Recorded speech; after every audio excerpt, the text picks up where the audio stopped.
হঠাৎ করেই রাজধানীর অনেক দোকান থেকে উধাও হয়ে গেছে বোতলজাত সয়াবিন তেল। হাতে গোনা একটি বোতলের দেখা মিলছে, তবে সরবরাহ সংকটের কারণে 5 লিটারের বোতল বিক্রি হচ্ছে 15 থেকে 20 টাকা বেশি দামে। খোলা সয়াবিনও কিনতে হচ্ছে সরকার নির্ধারিতের চেয়ে 25 টাকা বেশিতে।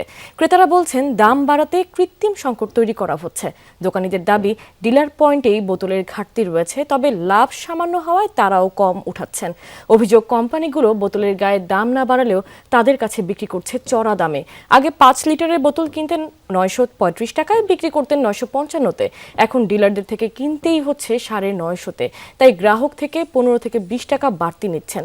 এদিকে খোলা সয়াবিনের দামও ঊর্ধ্বমুখী। সয়াবিন সরকার 185 টাকা নির্ধারণ করলেও বিক্রি হচ্ছে 210 টাকায়। বিক্রেতারা বলছেন, 50 মনের একটি ড্রাম যা আগে 34,000 টাকায় কিনতে হতো, এখন কিনতে হচ্ছে 37,000 টাকায়। এর প্রভাব পড়েছে খোলা বাজারে। দর্শক, এ বিষয়ে আরো জানতে আমরা যাচ্ছি রাজধানীর মহাখালী বাজারে। সেখানে আছেন সহকর্মী হুমায়ুন রশিদ। হুমায়ুন, মহাখালীর বাজারে সয়াবিন তেলের যোগান কেমন দেখছেন? এছাড়া দাম নিয়ে ক্রেতা বিক্রেতারা কি বলছেন? রুহি, তেলের সংকট, তেলের ভোগান্তি যেন বাঙালির ভোগান্তিরই একটি সিম্বল হয়ে দাঁড়িয়েছে। আমরা সকাল থেকে বিভিন্ন রাজধানীর বিভিন্ন কাঁচা বাজার, মুদির দোকানগুলোতে ঘুরে দেখছিলাম এবং আমরা যেটি দেখতে পাচ্ছি সেটি হচ্ছে বাজারগুলোতে সয়াবিন তেলের, বোতলজাত সয়াবিন তেলের এক ধরনের ঘাটতি রয়েছে, এক ধরনের সংকট রয়েছে। বিক্রেতারা যেটি বলছেন যে ডিলার পয়েন্ট থেকে আসলে এমন একটি দামে তাদের কাছে বিক্রির অফার দেওয়া হচ্ছে যে তারা চাইলেও আসলে দোকানে খুব বেশি বোতল তুলতে পারছেন না। আগে তারা যে বোতল 935-940 টাকা কিনতেন, ডিলার পয়েন্ট থেকে বিক্রি করতেন 950-955-তে।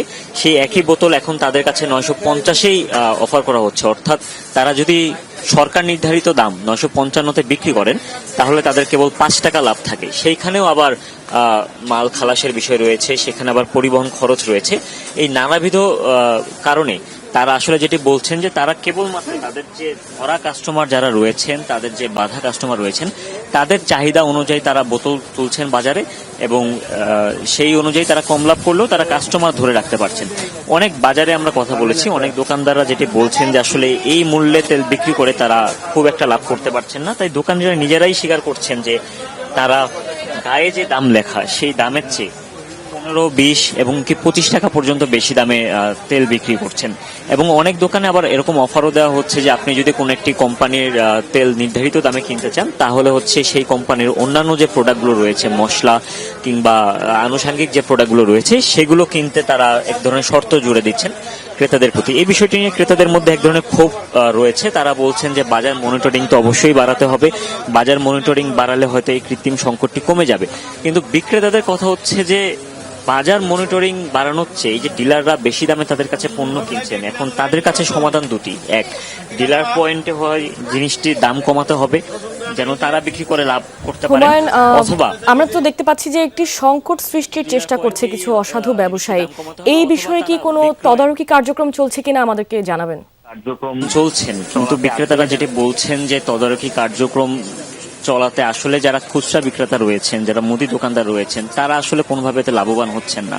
তারা যদি 950 টাকায় কোনো সয়াবিন তেল কিনে থাকেন, তারা সেটি আসলে 955-তে বিক্রি করাটা তাদের জন্য খুব একটা। দোকানদাররা যেটি বলছেন যে তদারকির চেয়ে যদি ডিলার পয়েন্টে দাম কমানো যায়, অথবা সরকার সমন্বয় করে যদি খোলা তেলের দাম বাড়ায়, তাহলে তারা দোকানে আবার আগের মতো তেল কিনতে পারবেন বা আগের মতো তেল উঠাতে পারবেন, তাহলে এই সংকটটি সমাধান হয়ে যাবে। এই নিয়ে ব্যবসায়ীরা ইতিমধ্যেই মন্ত্রণালয়ে প্রস্তাবটি দিয়েছেন, কিন্তু মন্ত্রণালয় তেলের দাম না বাড়ানোর সিদ্ধান্ত অটল রয়েছে গ্রাহকদের স্বার্থে। রোহিত, হুমায়ুন, আপনাকে ধন্যবাদ।